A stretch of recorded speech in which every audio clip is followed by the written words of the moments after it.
ধূমপান, মদ্যপান, তামাক সেবন স্বাস্থ্যের পক্ষে ক্ষতিকর।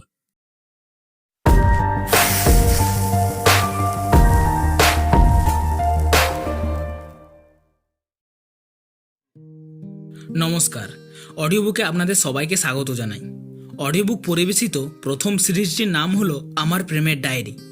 কিছু আড্ডা, কিছু আনন্দ, সাথে অবশ্যই কিছু বিরহের গল্প ও ভালোবাসার গল্পতে সৃষ্ট আমাদের এই সিরিজ। আজকে আপনার জন্যে হুমায়ুন আহমেদের লেখা ভালোবাসার গল্প। গল্পের প্রধান চরিত্রে নীলাঞ্জনা ও সঞ্জু। তাহলে শুরু করা যাক।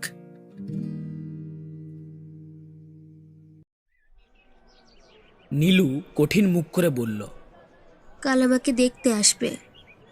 সঞ্জু নীলুর কথা শুনল বলে মনে হলো না। দমকা বাতাস দিচ্ছিল। খুব কায়দা করে তাকে সিগারেট ধরাতে হচ্ছে। কথা শোনবার সময় নেই। নীলু আবার বলল, আগামীকাল সন্ধ্যায় আমাকে দেখতে আসবে। কে আসবে? মাঝে মাঝে সঞ্জুর বোকামিতে নীলুর গা জ্বালা করে। এখনও তাই করছে। সঞ্জু আবার বলল। কে আসবে সন্ধ্যাবেলা? নীলু থেমে থেমে বলল, আমার বিয়ের কথা হচ্ছে, পাত্র দেখতে আসবে। সঞ্জুকে এই খবরে বিশেষ উদ্বিগ্ন মনে হলো না। সে সিগারেটে টান দিয়ে বলল, আসুক না। আসুক না মানে? যদি আমাকে পছন্দ করে ফেলে? সঞ্জু গম্ভীর হয়ে বলল, পছন্দ করবে মানে? তোমাকে যেই দেখবে সেই টেরা হয়ে যাবে। নীলু রেগে গিয়ে বলল, তোমার মতো যারা গাধা শুধু তাদের চোখে টেরা হবে। সঞ্জু রাস্তার লোকজনদের সচকিত করে হেসে উঠল। নীলু বলল, আস্তে হাঁটো না, দৌড়াচ্ছ কেন? সঞ্জু এ কথাতেও হেসে উঠল। কি কারণে আজ তার খুব ফুর্তির মুডে দেখাচ্ছে। গুনগুন করে কি একটা গানের সুর ভাজল। সচরাচর এরকম দেখা যায় না। রাস্তায় সে ঠিক ভারিক্কি চালেই হাঁটে। নীলু, সিনেমা দেখবে নাকি একটা? না। চলো না যাই। নীলু চুপচাপ হাঁটতে লাগলো। কথা বলছো না যে? দেখবে? হুম, বাড়িতে বকবে। আরে ছাড়ো তো, কেউ বকবে না। মেয়েদের বিয়ের কথাবার্তা যখন হয় তখন মায়েরা তাদের কিছু বলে না। কে বলেছে তোমাকে? আমি জানি, তখন মায়েদের মন খুব খারাপ থাকে। মেয়ে শ্বশুরবাড়ি চলে যাবে না, এইসব সেন্টিমেন্টের ব্যাপার তুমি বুঝবে না। চল একটা সিনেমা দেখে আসি। না। বেশ, তাহলে চল কোনো ভালো রেস্টুরেন্টে বসে চা খাওয়া যাক। নীলু সরু চোখে খানিকক্ষণ তাকিয়ে থেকে বলল। খুব পয়সা হয়েছে দেখছি। সঞ্জু আবার হেসে উঠল। পরক্ষণেই সে গম্ভীর হয়ে বলল, কি ভেবেছো তুমি, রোজ তোমার পয়সায় চা খাবো? এই দেখো। দুটি 50 টাকার নোট বের হলো। নীলু কোনো কথাই বলল না। তুমি এত গম্ভীর কেন নীলু? তোমার মতো শুধু শুধু হাসতে পারি না। বাড়ি যাব, এখন চাটা খাবো না। প্লিজ নীলু, এরকম করো কেন তুমি? রেস্টুরেন্টে ঢুকতেই বড় বড় ফোঁটায় বৃষ্টি পড়তে লাগলো। সঞ্জু ছেলে মানুষের মতো খুশি হয়ে বলল, বেশ হয়েছে, যতক্ষণ না বৃষ্টি থামবে ততক্ষণ বন্দি। সে এবার আরাম করে আরেকটি সিগারেট ধরালো। নীলু বলল, এই নিয়ে কটি সিগারেট খেলে? এটা হচ্ছে ফিফথ। সত্যি? হ্যাঁ। গা ছুঁয়ে বলো। আহ, কী সব মেয়েলি ব্যাপার, গা ছুঁয়ে বললে কি হয়? হোক না হোক, তুমি বলো। সঞ্জু ইতস্ততভাবে বলল, আর সিগারেট খাবো না। ওয়ার্ড অফ অনার, মর্দ কা বাত হাতি কা দাঁত।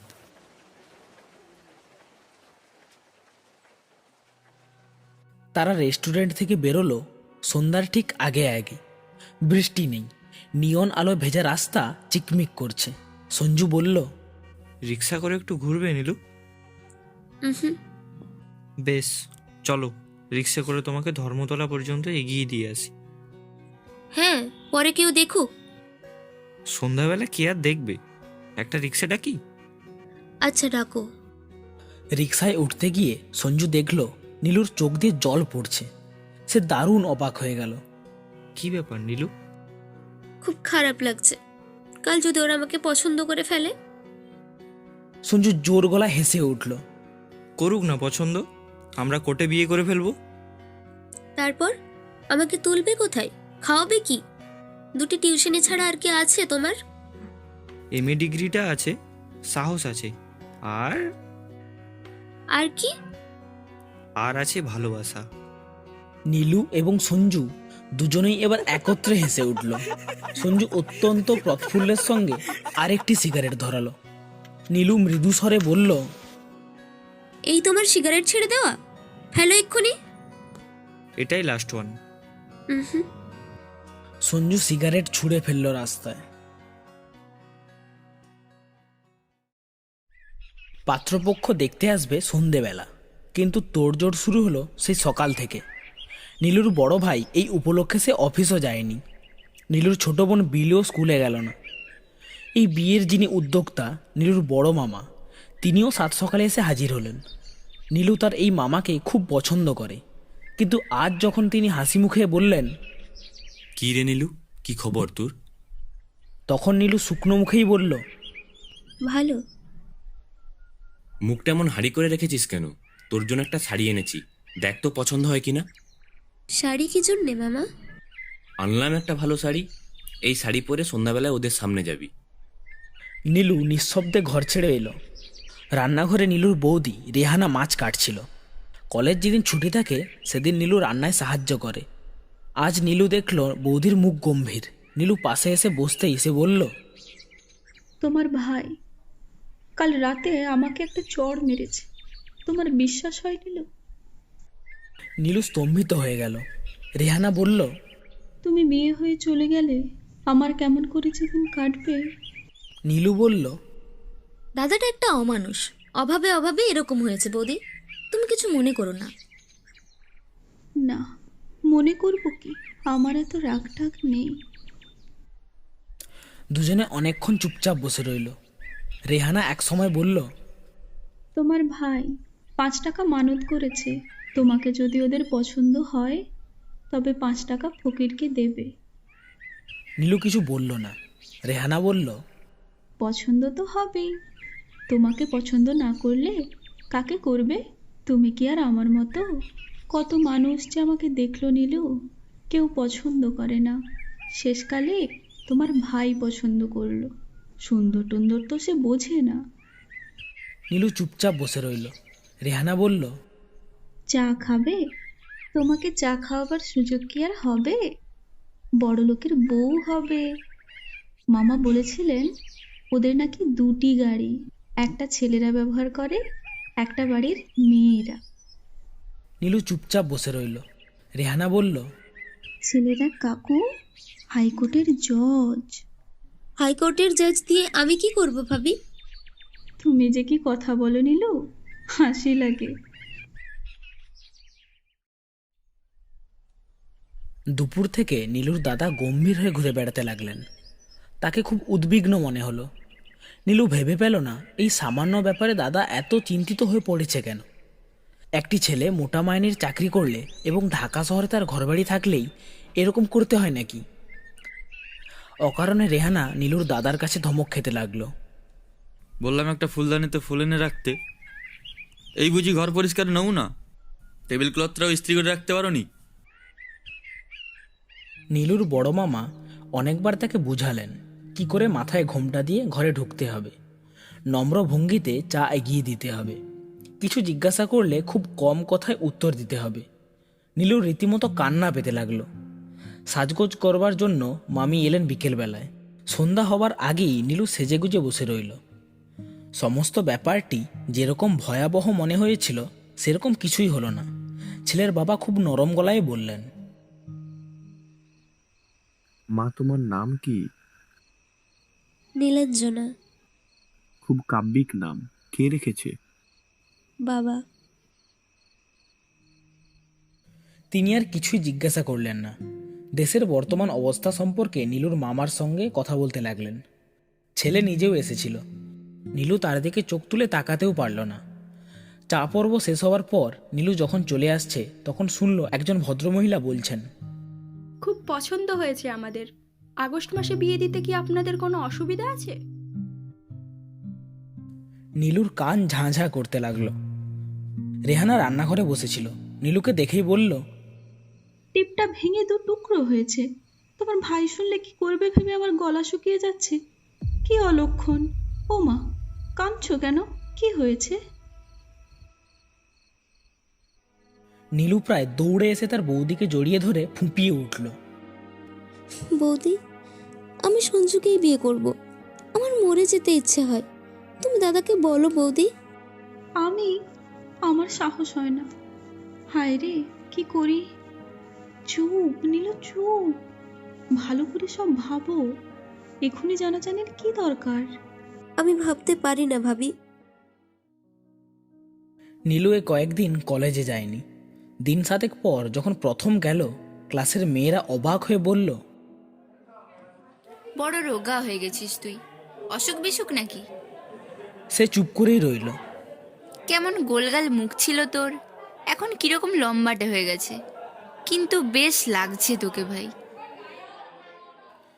ক্লাসে মন টিকল না নীলুর। ইতিহাসের অনিল স্যার ঘুম পড়ানোর সুরে যখন গুপ্ত ডাইনিস্টিক নিয়ে পড়াচ্ছিলেন, তখন ছাত্রীদের স্তম্ভিত করে নীলু উঠে দাঁড়ালো। স্যার, আমার শরীর খুব খারাপ লাগছে, বাড়ি যাব। বেশি খারাপ? সঙ্গে কোনো বন্ধুকে নিয়ে যাবে? না স্যার, একাই যাব। নীলু ক্লান্ত পায়ে বাইরে বেরিয়ে এসে দেখে কলেজ গেটের সামনে সঞ্জু দাঁড়িয়ে আছে, শুকনো মুখ, হাতে একটা কাগজের ঠোঙা। নীলু বলল, এই কদিন আসিনি, শরীর ভালো না। দুজন পাশাপাশি কিছুক্ষণ নিঃশব্দে হাঁটল। তারপর সঞ্জু হঠাৎ দাঁড়িয়ে থেমে বলল, কার্ড ছাপিয়েছো তোমরা? রেবার কাছে তোমার বিয়ের কার্ড দেখেছি। নীলু চুপ করেই রইল। সঞ্জু এত বেশি উত্তেজিত ছিল যে সহজভাবে কোনো কথাই বলতে পারছিল না। কোনো মতে বলল, কার্ড দেখেও আমার বিশ্বাস হয়নি, তুমি নিজের মুখে বলো। নীলু মৃদু স্বরে বলল, না, সত্যি না, তোমাকেই বিয়ে করব আমি। কবে? আজই। সঞ্জু স্তম্ভিত হয়ে বলল, তোমার মাথা ঠিক নেই নীলু। মাথা ঠিক আছে, কোটি মানুষ কিভাবে বিয়ে করে আমি জানি না। সঞ্জু বলল, তোমার মাথা ঠিক নেই নীলু, চলো আমার মেসে, কি হয়েছে সব কিছু শুনি। সে নীলুর হাত ধরল। সঞ্জুর নয়া পল্টনের মেসে নীলু আগে অনেকবার এসেছে। দুপুরের গরমে বসে অনেক সময় গল্প করে কাটিয়েছে, কিন্তু আজকের মতো কুলকুল করে ঘামেনি সে কখনো। সঞ্জু বলল, তোমার শরীর খারাপ হয়েছে নীলু? বেশ ঘামছো। আমার কিছু হয়নি। চা খাবে? চা দিতে বলবো? জল খাবো। সঞ্জুর জলের গ্লাস নিয়ে এসে দেখে নীলু হাত পা এলিয়ে বসে আছে, চোখের রং ঈষৎ রক্তাভ। জলের গ্লাস হাত থেকে নিয়ে সে ভাঙা গলায় বলল, রেবা তোমাকে বিয়ের কার্ড দেখিয়েছে? হ্যাঁ। আর কি বলেছে সে? বলেছে তোমাকে নাকি ফর্সা মতন রোগা একটি ছেলের সঙ্গে দেখেছে। নীলু বলল, ওর নাম জামশেদ, ওর সঙ্গেই বিয়ে ঠিক হয়েছে আমার। সঞ্জু কিছু বলল না। নীলু বলল, ওই ছেলেটির সঙ্গে আমার বিয়ে হলে তুমি কি করবে? কি করব মানে? নীলু ভীষণ অবাক হয়ে বলল, কিছু করবে না তুমি? তোমার শরীর সত্যি খারাপ নীলু, তুমি বাড়িতে যাও, বিশ্রাম করো। নীলু রিকশায় উঠে ফুঁপিয়ে ফুঁপিয়ে কাঁদতে লাগলো। আমি তোমার সাথে যাব, বাড়িতে পৌঁছে দেব।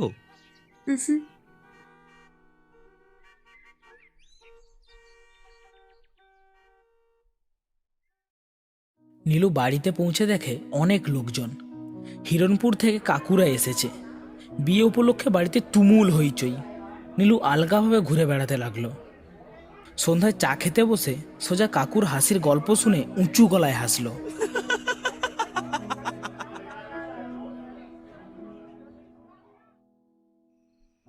কিন্তু রাতের বেলা অন্যরকম হলো। সবাই ঘুমিয়ে পড়লে নীলু গিয়ে তার দাদার ঘরে ধাক্কা দিল। রেহানা বেরিয়ে এসে অবাক হয়ে বলল, কি হয়েছে নীলু? নীলু ধরা গলায় বলল, বড় কষ্ট হচ্ছে ভাবি। রেহানা নীলুর হাত ধরল, কোমল স্বরে বলল, ডাকবো তোমার দাদাকে? কথা বলবে তার সাথে? ডাকো। নীলুর দাদা সঙ্গে সঙ্গে ঘুম থেকে উঠে এলেন।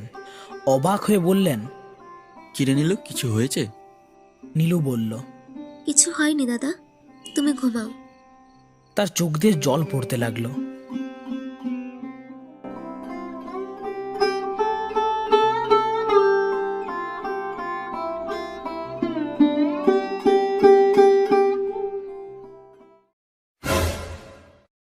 গল্পের পরবর্তী অংশ পরের পর্বে।